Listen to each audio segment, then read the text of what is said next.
Okay, so just wanted to finish off liability risk control here. So we talked in the last lectures where we finished off talking about, well, what about your premises? What can you do? When you're away from the premises, it's a lot more challenging. Vicarious liability, you've got people who are acting in your name, right? I mean, your employees, that's the most obvious example. You have liability for whatever they do, and they're away from the premises. You're probably not closely supervising them at that point. It's difficult to do. Not to mention that every situation they walk into is brand new, right? So our small hardware store, we did appliance repair. Every time, we did some bigger jobs too, but we did a lot of small appliance repair. So every time we send somebody out, it's a brand new situation. They're walking into somebody else's house. Some of those homes are well maintained, some of them aren't. It literally could be a new set of hazards every single job site you go to. And the bigger your business, the bigger your job. If you're traveling and going to different job sites, every single one is different. And until you actually lay eyes on it, you can't do any risk control or risk management at all. And even if you could, you're not the decision maker for that site. So there's a limit to what you can do. And that's a big challenge to deal with. Not only and then we've got a special mention of mobile equipment here, because that's your whole business. When you're using mobile equipment, that implies that you're going to be going around to different job sites, and they're all going to be different, and they're all going to be under different management, and everybody can potentially have different attitudes about the importance of risk management and the importance of doing things to prevent people from getting hurt. And you don't have control. You only have control over your employees. And a lot of times they're the only option you might have if you're not happy with the situation is avoidance. And that's going to create its other problems, right? If you tell your employees, I'm pulling you off this job site because I think it's a liability risk that we can't take, that's going to lead to other implications and other problems that you're going to have to deal with. So that's really not a practical idea either. And it might be your only option. So that's a big challenge when you're away from the premises.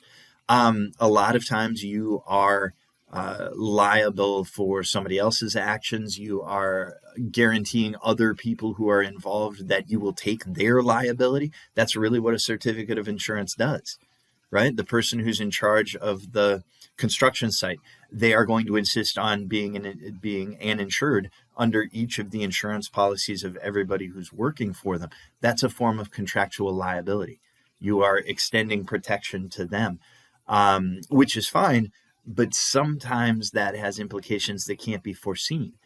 And it's just there's limits to what you can do because there's limits to how much control you have on somebody else's premises. That's the big problem there. So these are all big things that you have to think about.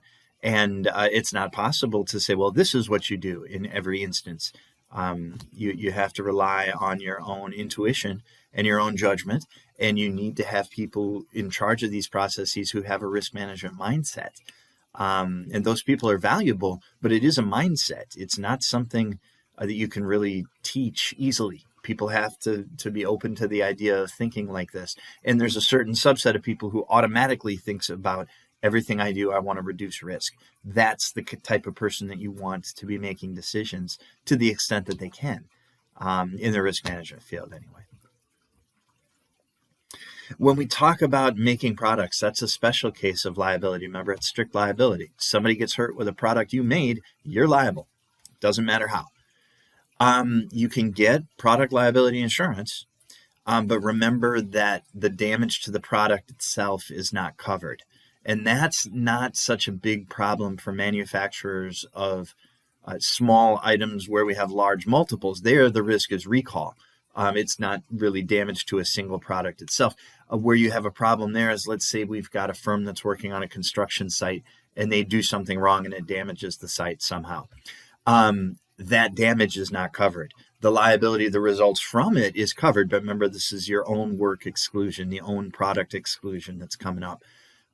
So that's a problem. That's tricky when you're on a situation like that.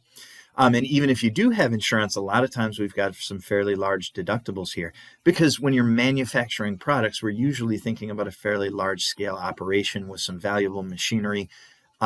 with, we're probably talking about millions of dollars in revenue. The bigger problem we have if you're producing a small item at scale. So we're making 25,000 units of something. If you make them wrong and you have to recall them because of a safety hazard, that's not covered. We've talked about that. That's another exclusion that was on the last exam. Product recalls are not covered by insurance. And again, avoidance isn't going to be an option here. So we have to do whatever we can on the front end for loss prevention. To try to make sure that through inspection and testing that all of our products are as safe as they can be. Frequent testing. So maybe we sample, depending on what you're making, this matters, right? Quality control. So every lot that we run, we're going to take some samples and we're going to test and we're going to make sure they're performing to standards and that they're safe. And then the more often you do that, when you discover a problem, the smaller a risk it is. It's a separation strategy, right? So if you were to sample every day, then your worst case scenario is all that day's production is not workable because we found a defect.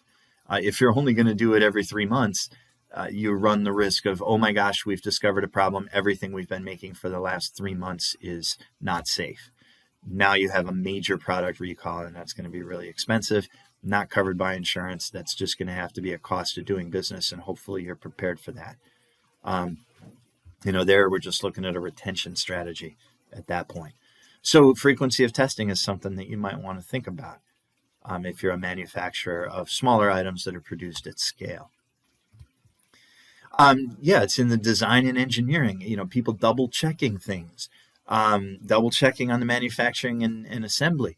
Having your risk management people go over your advertising and sales literature to make sure you're not making promises that can't be kept. Make sure everything's accurate. You read about lawsuits all the time about, the labeling on the package is inaccurate.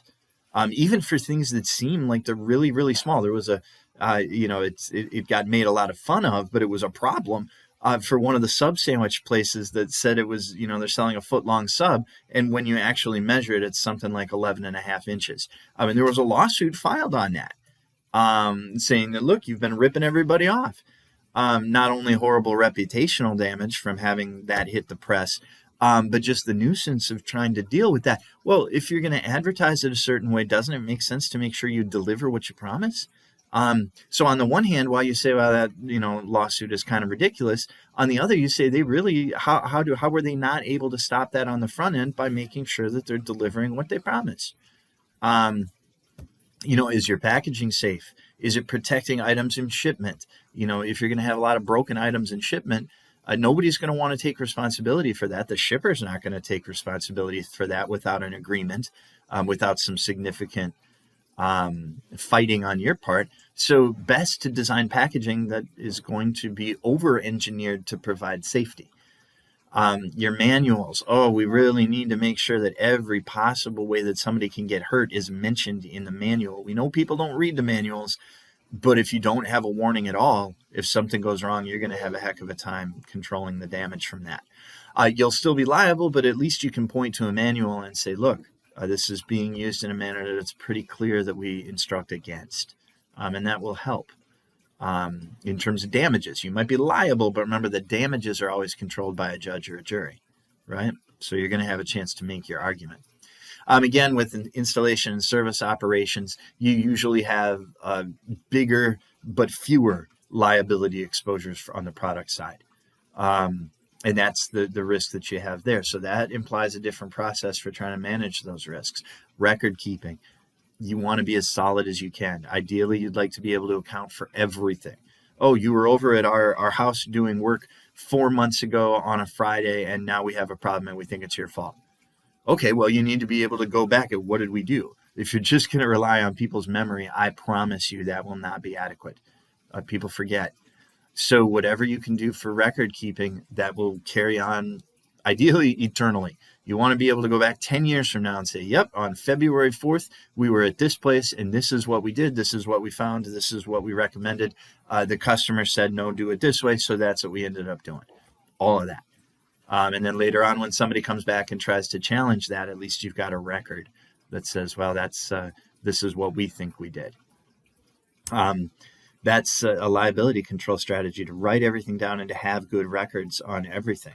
Yep, this unit was manufactured on July 17th, and we tested in the lot, and all of our tests passed. Okay, then 2 years later, when somebody claims they were damaged by a unit that was in that lot, you can at least pull the records and say, well, we didn't have any indication that anything was wrong. That'll help.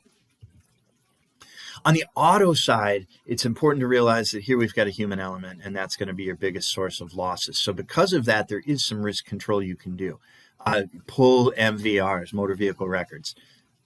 You need to know if your employees are driving. Remember, they're carrying your business with them everywhere they go. You are responsible for their liability when they're on the clock. So if they hit somebody, that's going to be your liability. It's vicarious liability, right?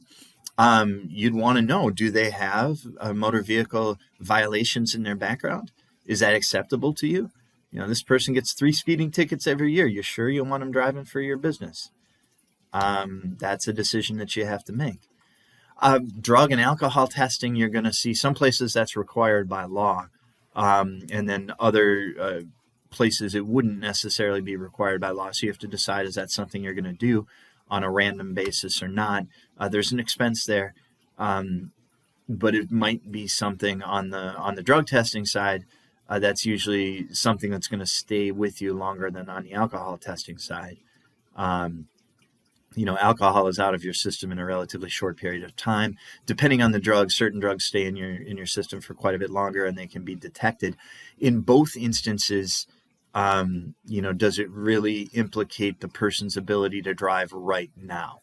We hope not, right? We hope that people are not choosing to come to work and drive for work while they're intoxicated.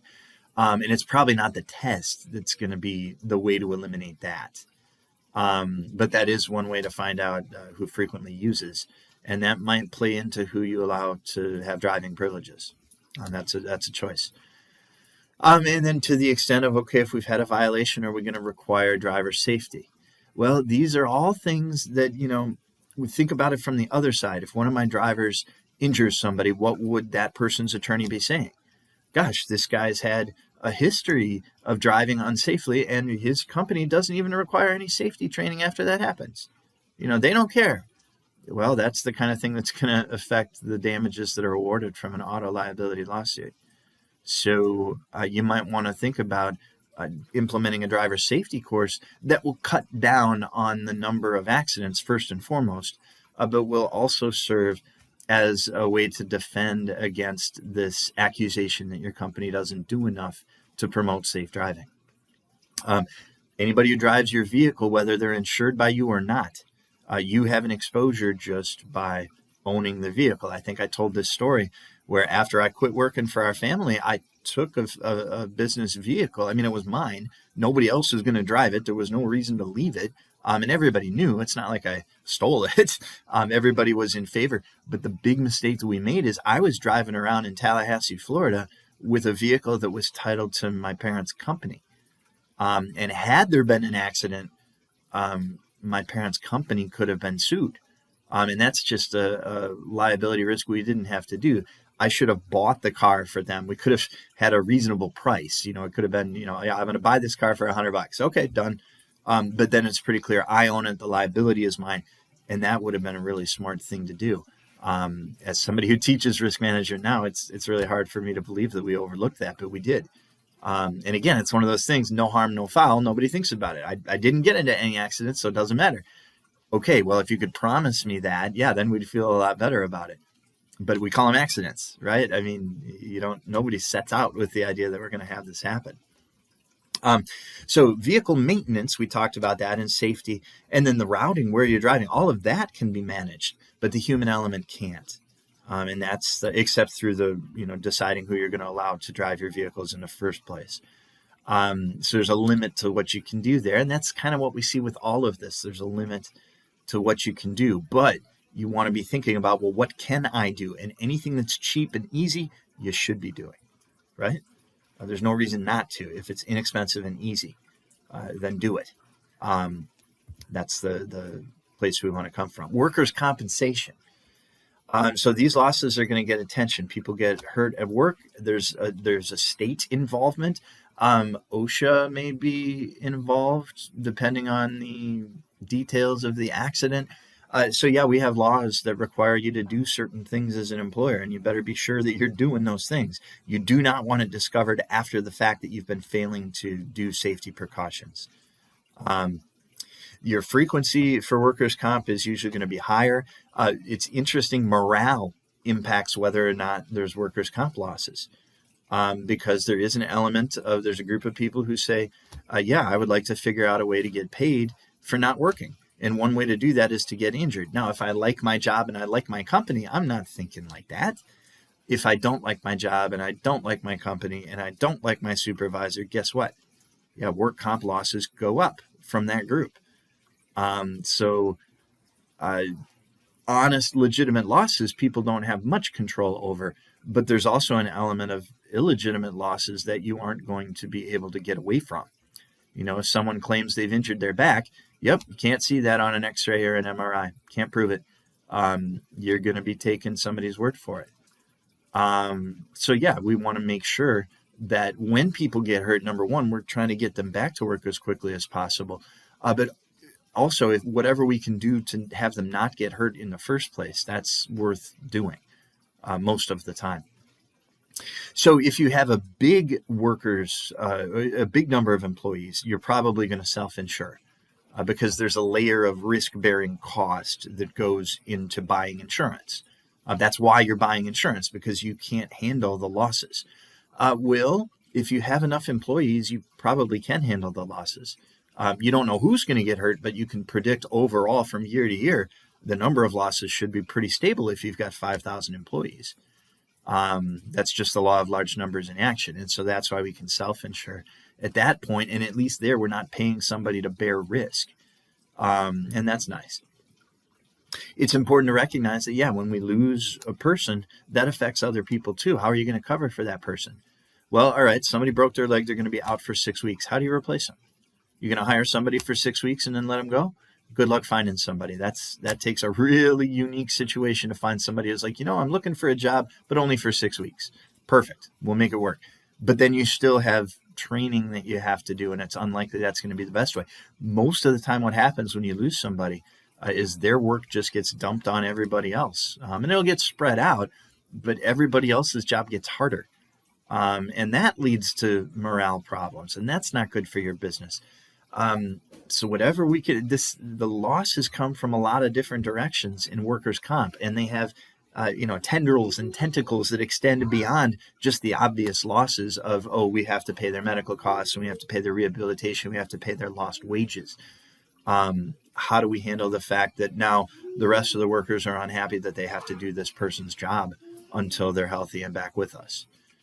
That's difficult. If you can pay them more, that'll at least show that you're aware of the problem. And that's something to be thinking about.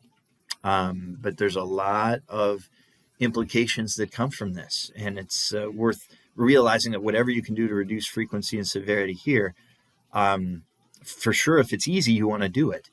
And unless it's tremendously expensive, you probably want to do that too. When we're actually trying to analyze where our exposures come from, you need detailed information. So because of that, past losses are usually a good place to look, because we've got a lot of information about that, and we want to have as much information as possible so that we can talk about how do we prevent this in the future. Having said that, somebody's got to make a decision over where does it make sense to invest. Should we, what safety equipment could we be buying? Are there different versions of this? And if there are, there's probably different expenses. Where's our money best spent? The hard part is to try to consider hazards that have not yet resulted in losses, because we don't have any information about how expensive that's going to be. And that's the problem. When you fail to identify a risk, you're stuck with it, right? That's why we always said identification was the most important step in the risk management process. And when you're trying to identify things that have not yet happened, to take those things seriously requires a certain type of mindset. It's very convincing for people to tell themselves, that's never happened. It's never going to happen. We don't need to worry about it. that's how you end up with losses that could have been prevented but weren't. And that's the biggest problem with risk management, is failing to identify a risk. But it does take judgment. It takes a certain type of mindset. And those are the people who you want making those kinds of decisions. So in terms of categories of where it comes from, a lot of times it's designing not only buildings and equipment, but really designing processes for safety. To think about, all right, how do we minimize our employees' contact with the dangerous elements of our business? How do we set up policies and procedures that are set up to keep everybody safe and that have employee buy-in as well? And then you want the right people. So yeah, you want to screen people, and then you need to train them. Nobody wants to get hurt. And you also have to supervise them. Ideally, you want somebody who's going to do this all themselves, that they're going to know when to take appropriate initiative and when to ask for help, so that we have minimized the amount of losses that come from people taking chances that they shouldn't be taking. On the claims side, how do you manage claims, especially with work comp, especially with rehabilitation? How do we get people back to work? How do we keep their morale high enough so that they want to come back to work? And that happens before there's a loss. And then finally, like always, whatever the law says you have to do, you need to do. No excuses, no shortcuts, because when you have a loss and somebody finds out about that, I promise you that's not going to be worth it. Somebody will make sure it's expensive enough to make you regret that choice. So whatever the law says you have to do, just do it. Don't spend any time, it's a foolish law, why do we have to? No, doesn't matter. Just do it. Because if somebody finds out you're not in compliance with the law, now you've got risk from a whole bunch of different levels that is best managed by complying in the first place. Okay, so as far as liability risk control, I think that's about as much as I want to say about that. That's the end of that particular unit. And we'll go from there. That's all we need to be able to complete this part of that unit. So if you have questions, let me know and we'll go from there. Thanks, guys.